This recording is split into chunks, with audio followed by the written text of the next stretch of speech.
So guys magnetism, अब आज का जो चैप्टर है गाइस ये है मैग्नेटिज्म, ठीक है।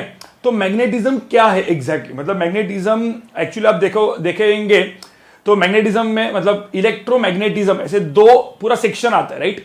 सो इलेक्ट्रोमैग्नेटिज्म जिसमें इलेक्ट्रो पार्ट अपना हो चुका है, मतलब जिसमें इलेक्ट्रोस्टैटिक्स किया मैंने, कैपेसिटर किया, करंट इलेक्ट्रिसिटी किया, उसके अंदर क्या आरसी सर्किट वगैरह बहुत अच्छे डेप्थ में किया। हाँ, आपको टाइम लगेगा क्वेश्चन को सॉल्व करने के लिए, वो अलग बात है, आप करते रहोगे, राइट। अब जो इलेक्ट्रोमैग्नेटिज्म, जो मैग्नेटिज्म वाला पार्ट है, उसमें आते हैं 3 चैप्टर्स, लेकिन वो 3 चैप्टर्स वापस कंबाइन ही है, ठीक है। और उसमें इतना ज्यादा ओवरलैप है गाइस, तो ये 3 चैप्टर हम लोग एक ही चैप्टर मान लेते हैं, ठीक है। सो मैग्नेटिज्म, इलेक्ट्रोमैग्नेटिक इंडक्शन EMI, ठीक है। तो magnetism, electromagnetic induction and final है एसी सर्किट, जिसको एक दिन लगेगा, वो अलग चैप्टर है, मतलब एक लेक्चर लगेगा बेसिकली। तो मैग्नेटिज्म एंड इलेक्ट्रोमैग्नेटिक इंडक्शन ये एक्चुअल मैग्नेटिज्म है। और गाइस ये भी बहुत ही इंपॉर्टेंट चीज है। अब यहां पे आपको मैंने बोला था पहले कि आपको पता है जो क्रॉस प्रोडक्ट होता है, cross product A vector cross B vector is A B sine theta, cross product यहां पे बहुत ज्यादा काम में आएगा। तो गाइस एक बार अपना ना स्केलर वेक्टर से क्रॉस प्रोडक्ट, मतलब ए क्रॉस बी ऐसा होता है ना, वो राइट हैंड थंब रूल वगैरह, थोड़ा सा अच्छे से आपको रिवाइज करके रखना पड़ेगा, ठीक है। तो मैं क्या काम करता हूं एक कि आज अभी ये मैग्नेटिज्म स्टार्ट करने के पहले छोटा सा क्रॉस प्रोडक्ट पहले बताता हूं, क्योंकि वही चीज काम में आने वाला है, वही चीज काम में आने वाला है बहुत, ठीक है। हाँ, उसको स्क्रू लॉ वगैरह बोलते हैं, पता है ना, वो अलग अलग screw law, Fleming right hand rule, left hand rule, वो सब कुछ मतलब इसी में आता है, ठीक है। तो Fleming right hand rule, left hand rule बोलने से अच्छा हम लोग उसको क्या बोलेंगे, cross product.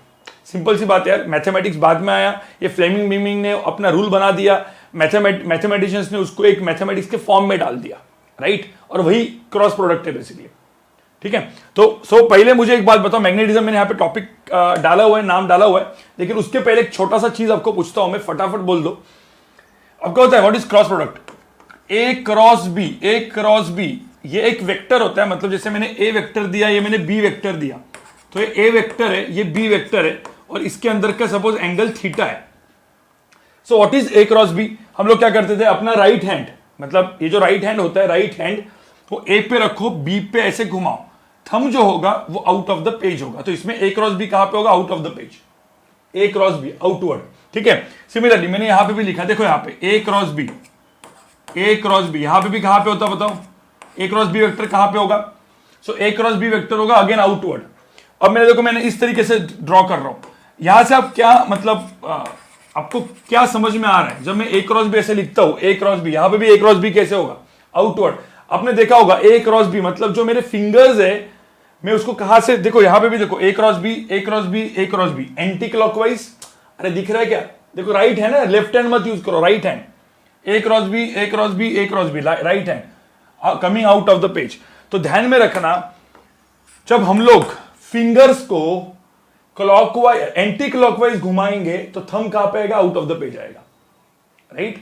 You have to curl the finger from A to B, देखो ए टू बी से अपने को कर्ल करने होते, लेकिन जो ए टू बी से अपन ने कर्ल किया तो क्या होगा, ये पूरा का पूरा सेंस क्या है, एंटी क्लॉकवाइज।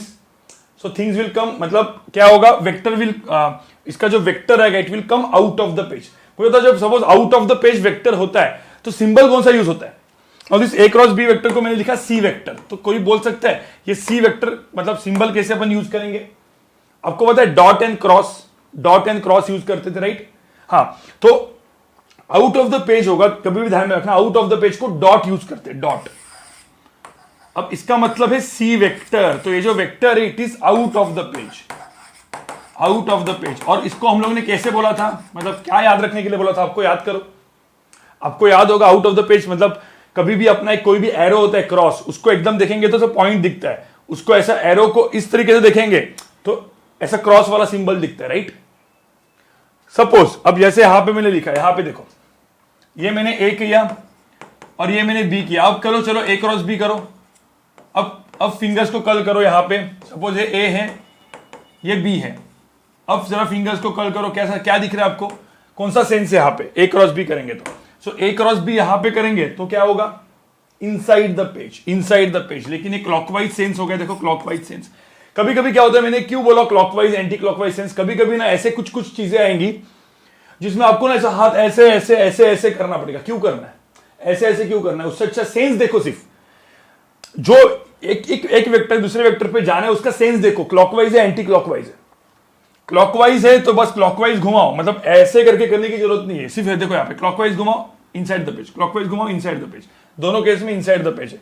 तो यहां पे हम लोग बोलेंगे सी वेक्टर, जो यहां पे ए क्रॉस बी जो वेक्टर है that is C vector, it is inside the page. ठीक है, अब इनसाइड द पेज के लिए क्या करेंगे, इनसाइड द पेज के लिए कौन सा सिंबल यूज करेंगे, क्रॉस।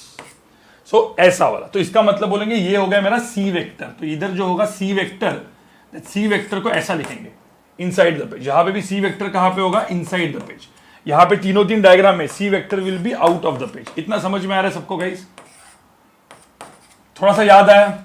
और कोई बोलेगा सर ये ए क्रॉस बी जो सी वेक्टर है उसका मैग्नीट्यूड कितना होगा, what is magnitude of C vector, इस सी वेक्टर का मैग्नीट्यूड कितना होता है, ए बी साइन थीटा, याद है, mod A mod B sine theta, सबको याद है right guys, A B sine theta, mod A mod B sine theta. और इस ए क्रॉस बी को हम लोग क्या लिखते हैं, तो मतलब हम लोग लिखते हैं ना ए क्रॉस बी वेक्टर जो होगा that is A B sine theta into n cap, where n cap is a vector which is parallel. अब प्लस माइनस कुछ भी कर सकते हैं अपन, प्लस माइनस मतलब क्या, either A cross be either out of the page रहेगा inside the page रहेगा, तो एन कैप। ठीक है, तो वो उस तरीके से अपन लिखते हैं, लेकिन ध्यान में रखना मैं जैसे ही बोलूंगा n cap is a vector which is parallel to A cross B, तो प्लस एंड माइनस साइन डालने की जरूरत नहीं है, it is always plus sign. ठीक है, ध्यान में रखना, तो ये प्लस साइन अपन निकाल देंगे अभी यहाँ पे, बस A cross B is always parallel to N cap. थोड़ा सा याद आया, इससे कुछ छोटी सी चीज याद आई स्केलर वेक्टर की। ठीक है, अब आप लोग बोलोगे सर ये पढ़ाया क्यों आपने, मतलब इसका काम क्या है। ठीक है, तो अब इसका काम आपको समझ में आएगा, क्योंकि बहुत ज्यादा पूरा मैग्नेटिज्म इज क्रॉस प्रोडक्ट, पूरा मैग्नेटिज्म। मैं आपको बोल रहा हूं ना, मेरे आगे के 3 लेक्चर्स आप सिर्फ ऐसा ऐसा ही करते रहोगे। ठीक है, और जिसको वो जमेगा नहीं ना अच्छे से, वो मतलब उसको फिर थोड़ा सा गंदा लगने लगेगा, फिर बोलेगा, क्योंकि देखो ध्यान में रखना मैग्नेटिज्म के ये पूरे मैग्नेटिज्म के पार्ट में भी पूरे इस मैग्नेटिज्म के पार्ट में भी वापस मैकेनिक्स आने ही वाला है। सो मैकेनिक्स तो हर जगह पे है,